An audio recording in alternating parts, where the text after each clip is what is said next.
앞서 살펴본 것처럼 윤석열 전 검찰총장 이 고발 사주 의혹 사건으로 곤혹을 치르고 있죠.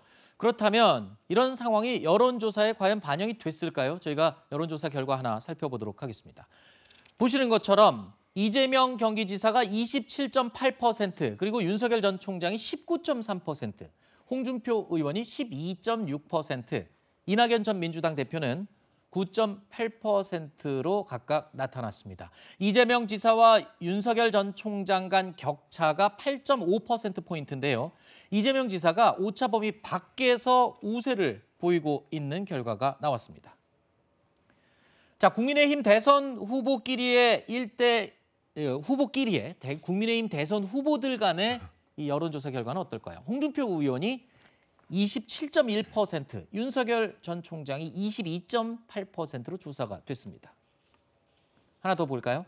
오차 범위 안에 있긴 하지만 홍준표 의원의 상승세가 눈에 띄는 것 같습니다.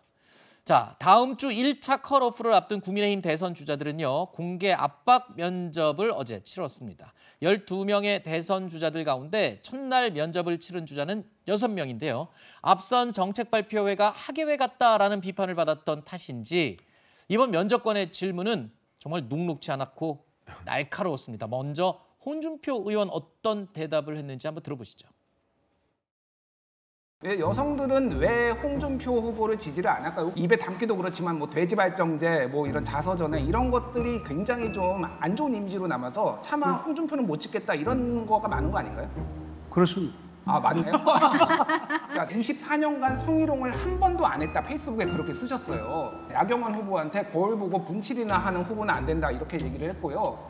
그리고 대학생과의 간담회에서는 이대 계집애들 싫어한다, 꼴 같지 않은 게 대들어서 패버리고 싶다 이런 말씀하셨어요. 이거는 성희롱 발언 이런 거 아닙니까? 그게 성희롱입니까? 그거 성희롱 발언 아니라고 생각해요. 돼지발정제는 그게 막말이라면 내 수용을 하겠는데 그건 성적 희롱은 아니죠. 아니, 다른 후보들은 또 어떤 이 질문 대답을 했을까요?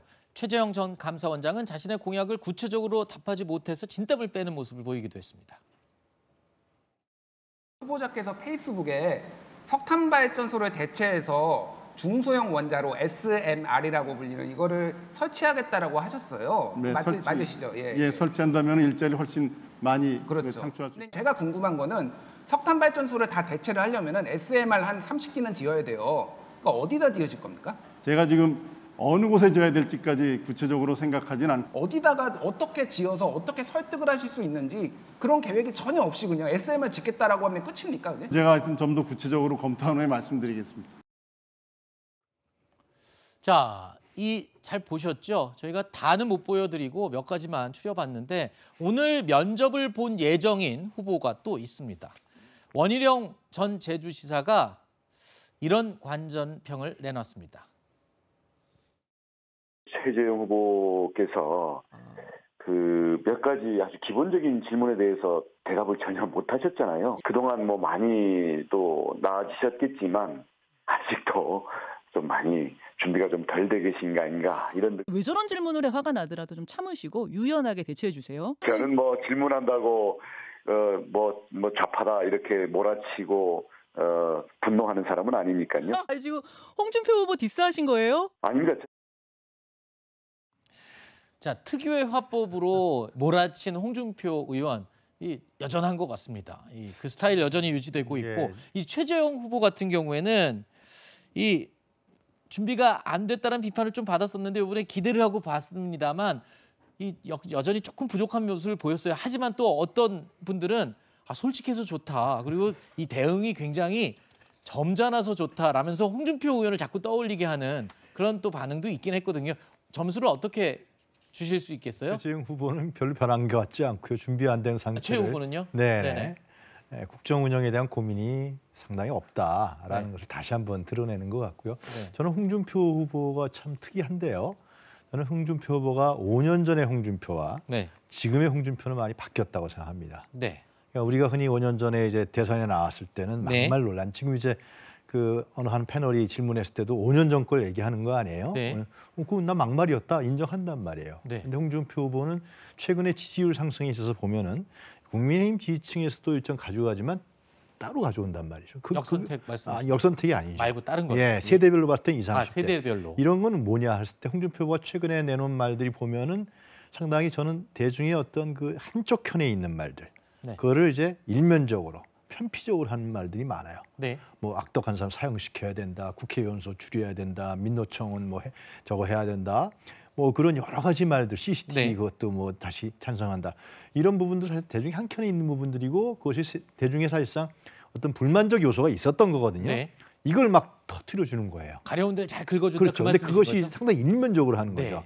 그것은 합리적으로 따지거나 전면적으로 하면 말이 안 되는 건데 네. 그런 부분들 속에서 홍준표의 난 상승 요인이 있다라고 네. 보여져요. 이제 그것이 팍 받쳐주는 거죠. 그런 알겠습니다. 다음에 이제 윤석열 전 총장이 갖고 있던 국힘의 지지층들 자꾸 가져오는 거죠 지금. 네, 그래서 알겠습니다. 쫙 만들어내려고 하는 고단위 전략을 갖고 있다라는 생각이 듭니다. 최재형 후보보다는 홍준표 후보의 점수를 더 많이 주신 걸로 이해를 아니 이거 하겠습니다. 바뀌었어. 노무현 전 대통령 알겠습니다. 매혹도 가잖아요. 난 알겠습니다. 비주류다 그러고. 네. 자, 그런가 하면 유승민 전 의원은 어땠을까요? 면접관의 질문에 반문을 하거나 아니면 조목조목 근거를 대는 모습을 보였습니다. 토론의 강한 모습 여전했습니다. 유승민 후보만 아직 못 건너신 것 같아요. 박근혜 대통령 잡아넣은 이를테면 윤석열 후보도 보수 진영에서 되게 지지가 높은데 유승민 후보만 지금 배신자 뭐 이렇게 이미지의 아이콘이 있어서 질문하시는 분은 제가 배신자라고 생각하세요? 솔직히 말씀드려서 억울하죠. 대통령 되시면은 이명박 박근혜 대통령 사면하실 겁니까? 저는 사면할 겁니다. 예전에 대통령 사면권에 대해서 굉장히 남용되고 있다 비판을 하신 걸로 알고 있는데 이거는 대통령 사면권을 저는 사면권은 굉장히 사면권 남용이라고 생각하지는 않습니다. 저는 그 두 분의 경우에는 그 정도 했으면 저는 다른 차원의 그런 명분도 있다고 생각을 법치 합니다. 대변인님 어떻게 보셨어요? 저기 유승민 전 의원의 이 토론, 원래 토론 좀 강하기로 유명하잖아요. 어제 그 모습을 네. 제대로 보여줬습니까? 이 합리적인 보수의 면모. 네, 특정 캠프에 몸담고 있는 입장에서 네. 또 타 후보를 어떻게 평가하는 게 좀 그렇긴 한데요. 네. 역시 깔끔하게 네. 합리적으로 답변을 잘 하신 걸로 저는 봤고, 다만 한 가지 아직도 이분께는 탄핵이라는 또 배신이라는 그런 단어들이 집중이 돼서 질문에 들어와 있다. 이 부분을 보면 참 안타깝습니다. 이분이 아직도 그런 결국은 탄핵의 강, 이 강을 건너시지 못한 거구나 이렇게 생각이 들어서 앞으로 남은 기간 동안에 어떻게 이것을 대응을 하실지 네. 그 부분을 집중적으로 보고 싶습니다. 알겠습니다.